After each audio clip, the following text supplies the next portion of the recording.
আমরা বুঝতে পারিনি আমাদের একটু ভালো থাকার জন্য বাবা কতই না চেষ্টা করেছে। বাবাকে চিনতে সময় লাগে 60 বছর।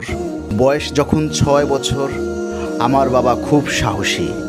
বয়স যখন 10 বছর আমার বাবা খুব ভালো মানুষ কিন্তু একটু রাগী। বয়স যখন 16 বছর আমার বাবা খুবই ব্যাকডেটেড, কেমন যেন খিটখিটে হয়ে যাচ্ছে। বয়স যখন 20 বছর বাবার সাথে থাকাই যাচ্ছে না, কেমন যেন অসহ্য হয়ে উঠেছে।